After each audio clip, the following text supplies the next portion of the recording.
Here's a good question, Geoffrey. Yeah.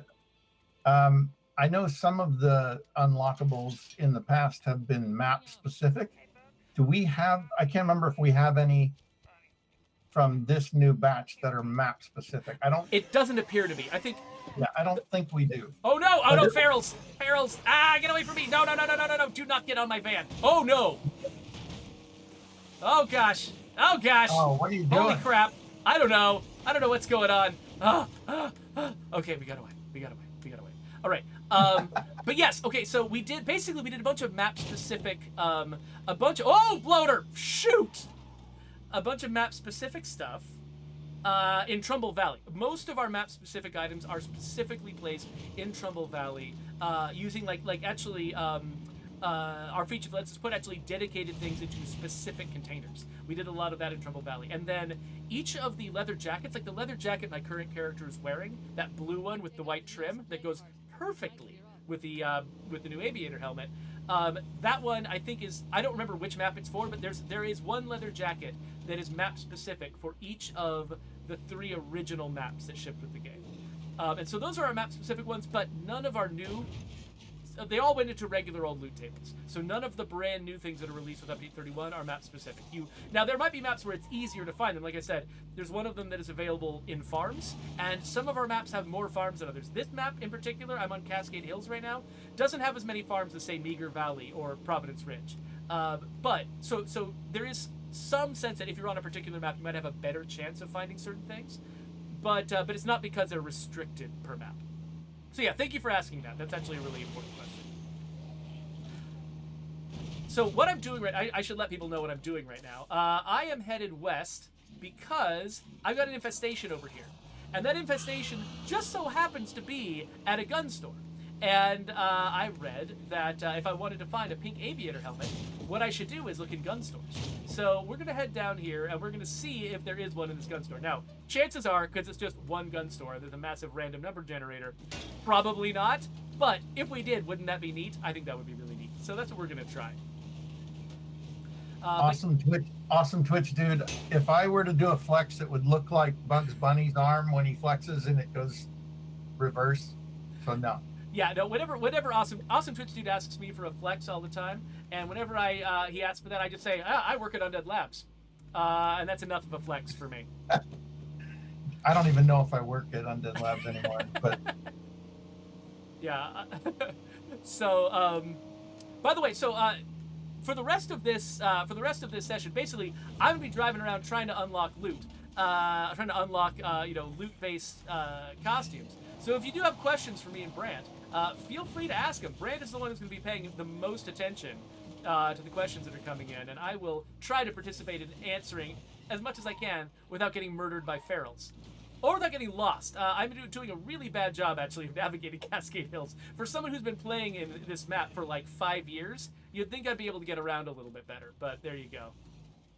That's okay. I was playing with Mark and Abra this week, and none of us had played for a while, and it was a comedy of errors trying to navigate around the map. and Mark, as the driver, Undead Mark did find places that you can get your car stuck that I'd never seen before. Hey, we did have a question from Xander Campbell, which I'm not exactly certain what the answer is because I didn't work directly on this feature, but he was asking if it was intentional that when you bring a legacy character since the latest update, you can bring legacy characters into your community at will. I wanted to know if it was intentional that they always come in at hero level, even if they hadn't actually achieved hero level in their previous community. And I imagine that probably was intentional, just to sort of like, basically, if you're bringing in an old character, I think the idea is probably you don't want to like go through all of the rigmarole of trying to, for instance, like you might be bringing them into your community specifically because they have a hero bonus that you want to use. And it's sort of like making them earn it back, especially if they happen to be one of your favorite community members, long-standing, and they're being brought in because of their amazing reputation. It might seem a little bit weird that they have to then earn that reputation again in the new community. So I believe it probably was intentional. Brent, do you know any more about that than I do? Nope. All right, sweet. Well, if Joe knows any more about that than we do. I'm sure he's watching. He can feel free to come into Slack and let us know what's going on. In the meantime, hello, friends.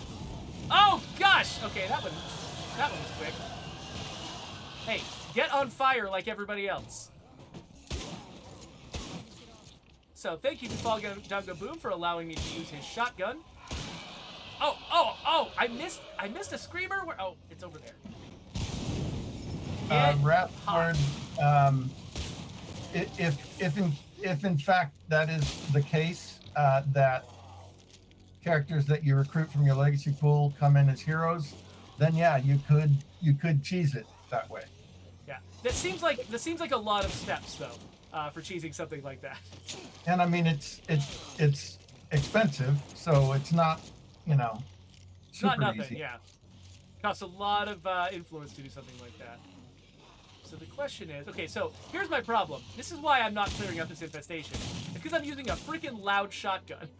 And so I'm bringing in a bunch of ads. Okay, finally, we've got this infestation cleared out. Oh. Let me switch my gun to a slightly quieter gun. It's only a compensating suppressor, so it's not the quietest suppressor I could have. Hey, what are you doing?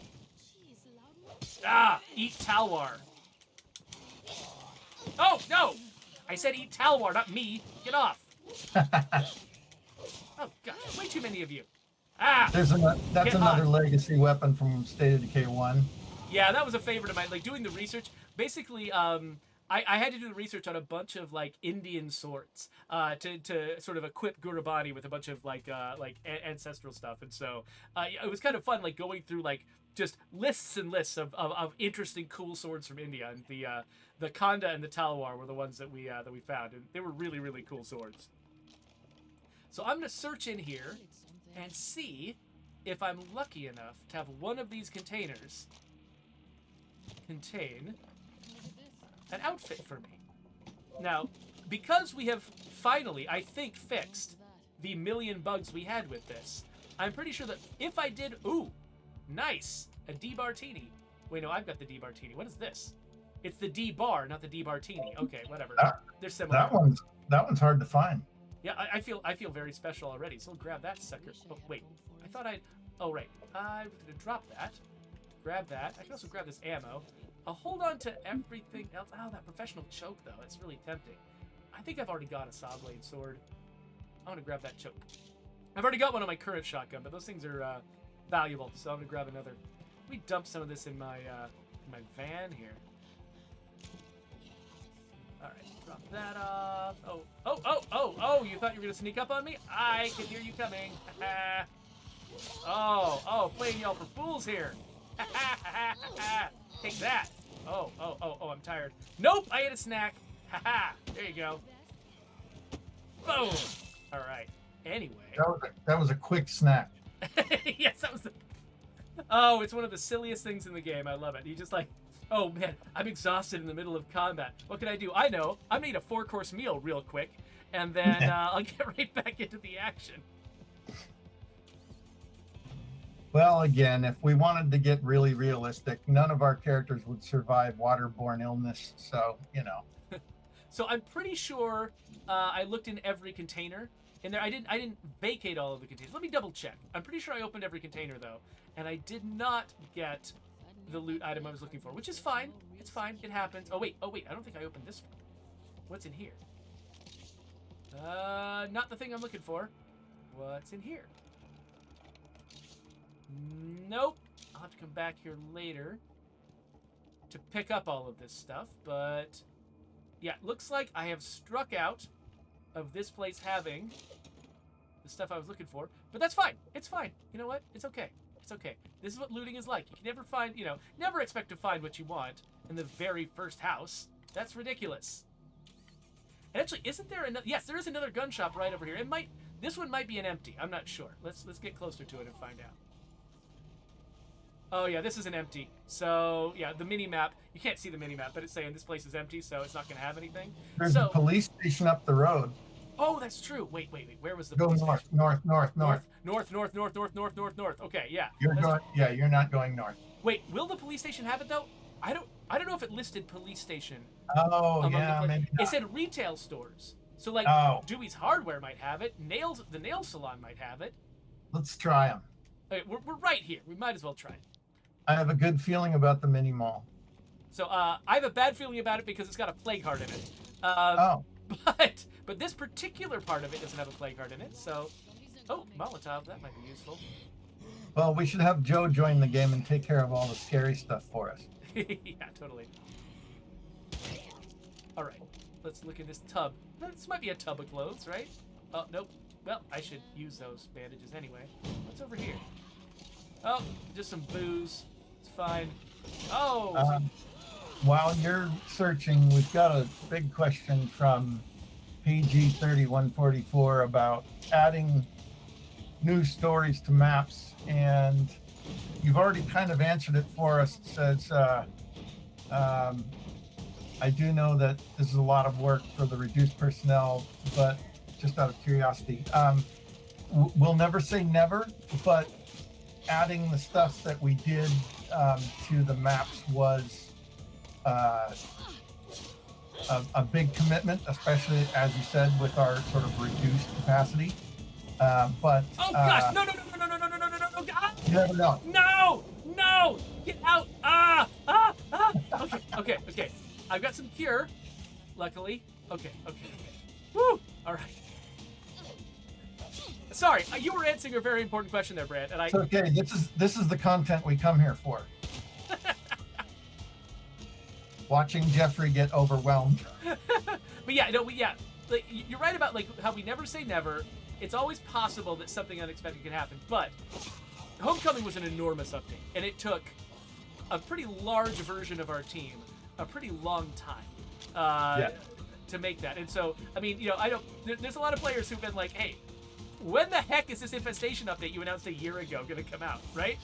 And so we've been working on that pretty solid. If we tried to do something the scale of Homecoming again, it would take even longer at this stage. And so, Well, I mean, there's features that like Joe works on that have the potential to add smaller little story bites to the game, which are a lot easier to do.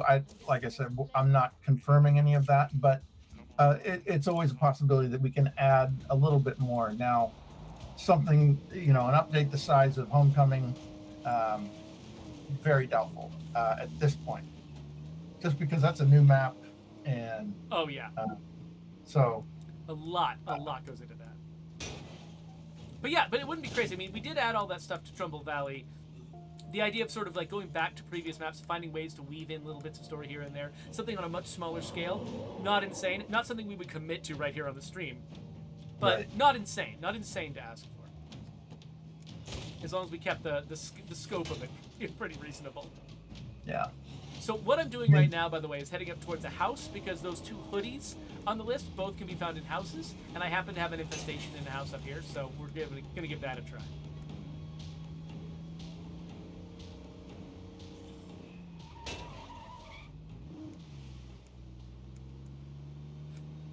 Oh, way back, actually, before we even started the episode, Stuff had a question. They asked, are there any chances of the new costume being released on the beta branch, too? So, yeah, that kind of opens up, at least if I understand it right, that opens up, I don't know, some interesting details about the way, developing this game actually works. Because, we've been working on the Infestation update when I say we, I, of course, mean a bunch of people that don't include me. We, as a company, have been working on the Infestations update for a while. And there's a lot of stuff, like, now and then we've actually accidentally shipped little bits of the Infestations update with other updates.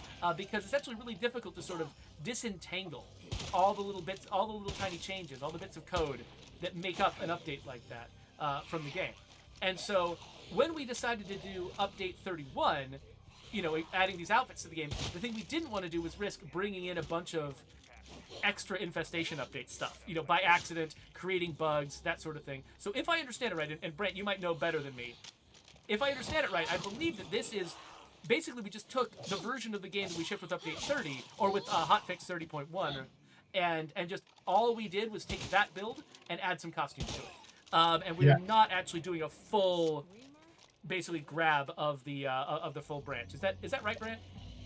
as far as I understand how we release like updates, this one is not one of the heavier updates, right? Yeah. And so, In, yeah, go ahead. there's a certain amount of data that has to come over every time. So even though it may look like a 2 gig or a 4 gig update or whatever it is, a lot of that is stuff that you automatically have to include. It just rewrites it, even though it's all the same data. But this one is, the only thing we did was add what we call a new catalog, which included the new outfit stuff. Oh crap! This is bad. Okay, get in the car, and then hopefully, okay. Yes, the small zombies actually filled the slots the Pharaoh would have filled, so we're good. We're getting out of here, and then we'll go find another house to loot. So JG Lives has a question. Wait, real quick though. I actually didn't finish answering Stuff's question. Oh, go ahead. Because they specifically asked, is it coming to the beta branch? And so what I think will probably happen is the changes that added the catalog, we made them to this branch of the game, and I believe we also would have made them to the main branch that has the infestation update on it. So basically, the next time the infestation update, or the next time we do a full update of the game, which includes things like the infestations, the update that came out, update 31, will also come with that. So eventually, the beta branch will get this content. We'll just have to wait till the beta branch is ready to be updated with this. Does that make sense? Okay, cool. Anyway, you wanted to bring up another question. I just wanted to make sure that we actually said, yes, it'll come to the beta branch, just on its own schedule whenever we do a full update of the beta branch. JG Lives asks, what is the difference between the Heartland map and the Homecoming map? Was Heartland helpful when starting work on Homecoming? Absolutely, of course it was. The work that had been done on Heartland made it possible for us to do a new map release with the small team we had, because about half the work was done as far as like laying out the ground, adding a lot of the buildings. Though there was a massive amount of work that was added to Homecoming. I mean, we included another basically third of the map at least, opened up areas that weren't accessible in Homecoming. Yeah, and there were a lot of places. There were a lot of places in Heartland where, like, because of either of story changes or other reasons, we had to make pretty big changes to even the parts that were represented in Heartland, like downtown Marshall, because the story took place after Heartland. That area had to look really, really different in the wake of the stuff you did in Heartland, without spoilers telling you what it was. So yeah, so there was still a lot of work that went into it, but man, yeah, you're right. So much less than it would have been if we were trying to invent a new map from scratch. Well, and we finally undid the great evil of the Wilkerson's house by destroying it. Yes, exactly. That is the single most problematic building in the history of our franchise. So what was so? I'm actually curious. What was so problematic about it? Well, from day one in the first game, it was so far off the ground that it caused endless problems, especially in the first game, and even in the second one, as many people who are in here will attest. A lot of zombies would spawn underneath and never be able to get out from underneath. That was a real problem in the first game, where zombies would siege that place and you'd never finish the siege because they were just chilling in the basement, apparently. And they would sometimes, like, we called it sharking. They would sometimes just like shark through basically move through the ground like a shark fin, rather than standing on the ground. I remember seeing a lot of that. It was a constant problem. It was a one-off building, which are investment-wise, the return on investment on one-off buildings is usually pretty low. But that one was also trouble because it was so integral to a lot of the stories.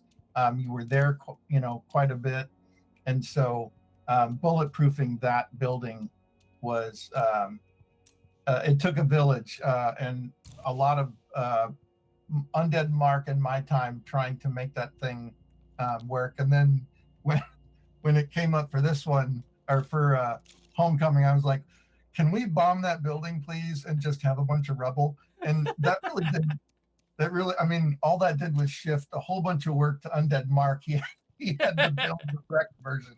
So, But It I was- mean, that's like, that kind of decision where like you make a decision where it's some upfront work, but it eliminates a bunch of potential bugs is usually actually a very efficient decision. Like that upfront work can sometimes feel kind of bad, but then like just the number of things you don't have to do later on is kind of it's hard to like overestimate the positive impact a choice like that can make. So I just switched characters because I realized I don't actually have the capacity right now to craft first aid kits, and my character was pretty badly injured. So we're gonna remind myself first how to travel. Okay, yes. Oh, there went my door again. Ah, I should have grabbed a repair kit. I knew I should have grabbed a repair kit. Anyway, we're headed to a house in the east that's got an infestation, and maybe I'll... You know what? I just realized I didn't actually loot the house. I got so distracted by that feral attack, I forgot to loot the house. That's the whole reason I'm here. Well, I'll remember to loot this next one. I promise. Me promising to remember things. We'll see how that goes. Aim to Please has a question about trying to integrate the other year one maps, and that's probably not going to happen. Just because that would be, for us, that would be rebuilding, like the. You're talking about the Daybreak map? Yeah, no, well, not Daybreak. Danforth map. Danforth. That Danforth would be. from Lifeline. We'd have to rebuild it from scratch because we didn't do anything with that in this one, and that was a test to see if we could like get the feeling of sort of the outskirts of the city, and the amount of content we have inside the buildings in State of Decay 2 is much more, and so doing a denser city like that would be difficult for us for our streaming. We'd have a lot of memory problems with that, and you know, some people actually nuked Danforth in their story, so Yeah, totally. we I mean, we already have a lot of plot holes in State of Decay 2. We didn't really want to just step into a whole bunch more by doing that. I actually kind of like the idea that we've still got that nuke, that idea that we've nuked a city hanging out in the background of our lore. I feel like that's a thing that, you know, we could grab onto at some point. So You yeah. never know. So I like the idea of holding on to that. Oh, I've set myself on fire. Worth it. Okay, who's left? You also get fire. All of you get fire. You get fire. You get fire. Everyone gets fire. What? How did you survive that? You didn't use enough fire. I guess not. And then I forgot that my Scar H has a break instead of a suppressor. So that's a problem. I've just attracted all of the neighbors. But at least this is a Red Talon soldier who's got aim snap, so that's gonna help. Hello. Okay, who's left? You? Who's counting as members of this infestation? I'd like to point out that both Undead Mark and Joe OG Jawa are on the top of their pun games today. Oh, are we getting some Crypt Keeper action going on in the chat? Well, it's there's a lot going on. There's a lot of content in the chat that's hard to keep up with. We may have to just do a breakout session where we just let our best punsters go at it. One of these days we should let Joe host a stream so that he can just do a lot of... No. You're right. Yeah, that's that. You're right. That would be a questionable decision. Never mind. That's ridiculous, Geoffrey. That's ridiculous.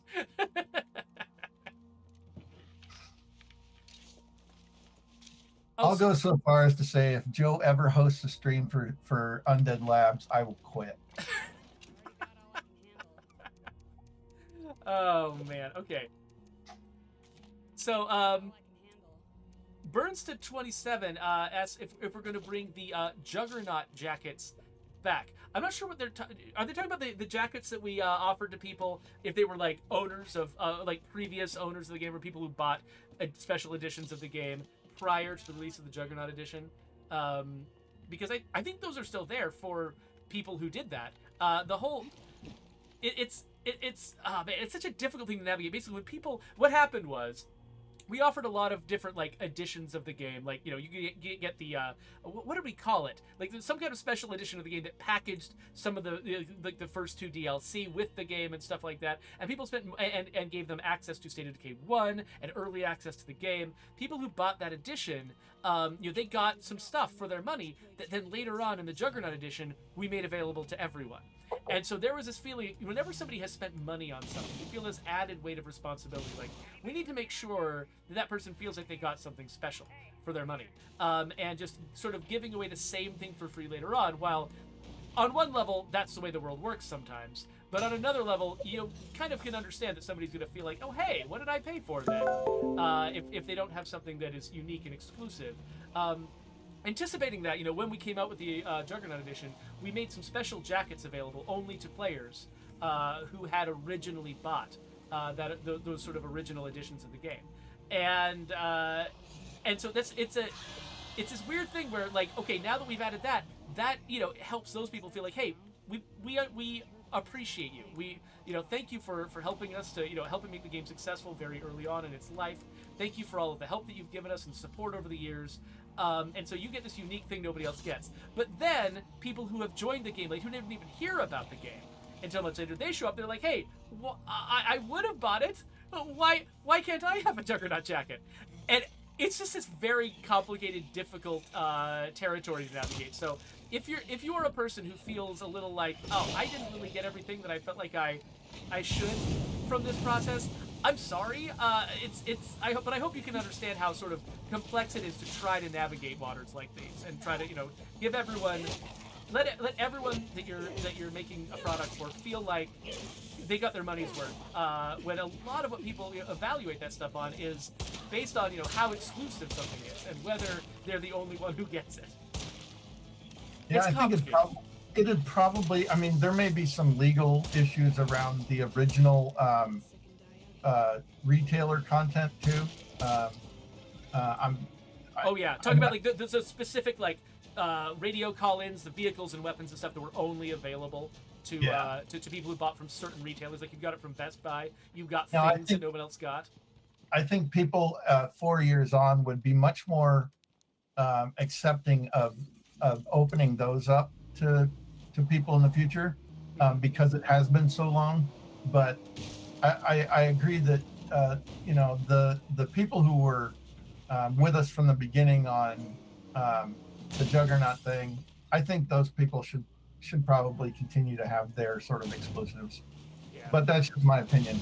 I'm not setting policy here. Yeah, exactly, and neither am I. All I'm doing is acknowledging the difficulty and complexity of the problem, which I think is about as much as I can do right now. Okay, we have some winners. Oh, we do. Please announce them while I try to set things on fire. So far on YouTube, we've got Sharky Q, Crazy Train, Solid Snake 74. We've got... And these are winners for the stickers, right? The stickers that I announced at the beginning? I believe so. Yes. Yes, they should. And then we've got 1D Mill, DJ Hood.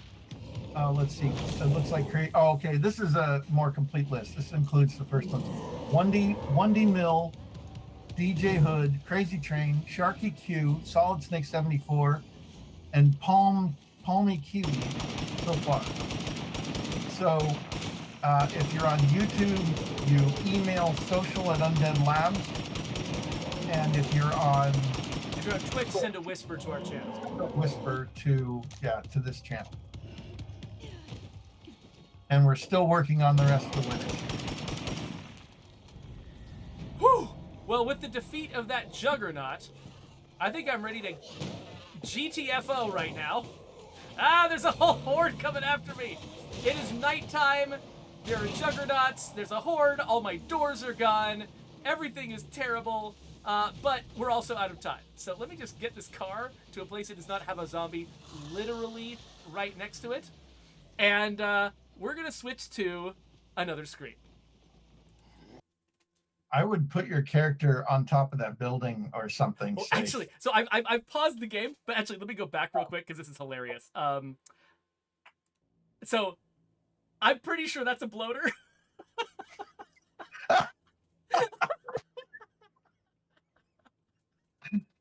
Oh, this is perfect. Yeah, so I'm looking forward to coming back to this this community.